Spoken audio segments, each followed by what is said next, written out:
Okay, today we're going to show you how I prepare a Boston butt or pork shoulder to do pulled pork. So the big thing is to find a good piece of meat that has a small fat cap on it. This one has a little bit of one on it. I like to go ahead and trim that off. There's plenty of marbling in this meat, so you really don't need this. This is something that you'll have to dig out later as you pull it.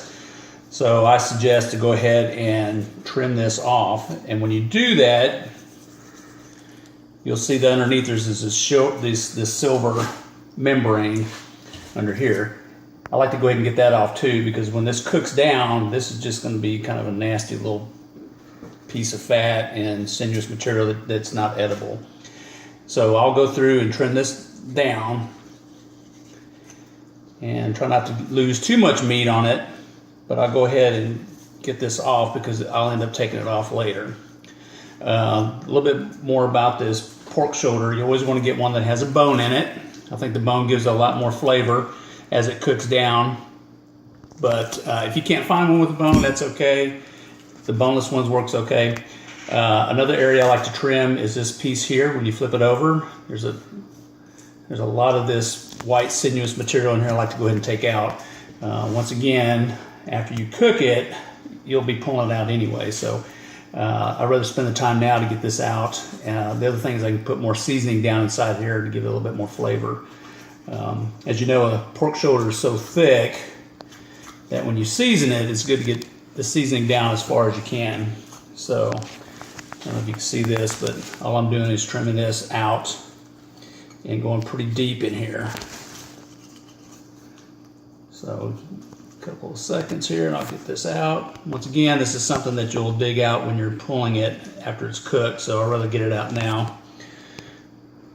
I ain't putting that in the trash and on the floor, just so you know. But as you can see, there's a big area in here where it almost splits it in half. Cut this out real quick. Just like when we do ribs, you take that little tissue off that's behind on the bone, and we'll do a rib video later, and I'll show you what I do with ribs. And that's pretty good. So this was a pretty good piece of meat, which I did get at Sam's. Sam's has a pretty good price on it. They have pretty good cuts of meat. You want to make sure that you get choice. Actually, not choice. You want to try to get prime. Okay, trim it a little bit more off here. We'll get that seasoning on the meat itself. Now, as far as seasoning, I'll go over that real quick. It doesn't matter what you use.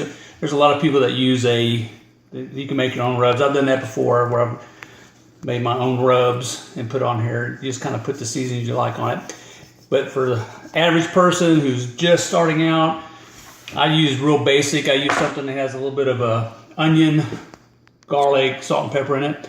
I actually use this rub called fajita seasoning on it, which works really well. And I always want a little spice in it, so it doesn't matter. I am using this one. It's got a lot more heat in it, a lot more cayenne pepper in it, because you want a little bit of a spice on it. There's so much meat on here that you can get it as spicy as you want, and it'll have a good, robust flavor on it. So I've went ahead and mixed this probably 3 to 1. 3 of the fajita seasoning and one of the spicier stuff. So you can see I mixed it in the bowl here. So all I'm going to do is I'm just going to spread this over the meat and get pretty thick. Let me go ahead and put it on pretty thick. You want to cover all sides. You really want to get down in here, get that, rub it down inside the meat here, because it's really going to add flavor. And the key to it is get enough seasoning on it, because a lot of people get a little light on the seasoning. And because when we wrap it later, this will cook in its own juices and all this flavor and seasoning will come out. What we're going to do in our next video, we're going to cut this one, use this one. That's kind of what we do to prep. I'm going to get the smoker going and I'm going to show you the setup for that. Really want a heavy smoke on this. Cook it at a low temperature, heavy smoke. I do use pecan wood. I think it has the best flavor. You can use hickory. I think hickory for me is a little bit more bitter. Mesquite a little bit sweeter. You can use apple wood. I just like the flavor of pecan, and most people that have eaten my pulled pork. Most of them like the pecan wood when I serve it. So that's it. You can let this sit overnight. I'm actually going to start the smoker and get it on in about the next 30 minutes. So that's my butt.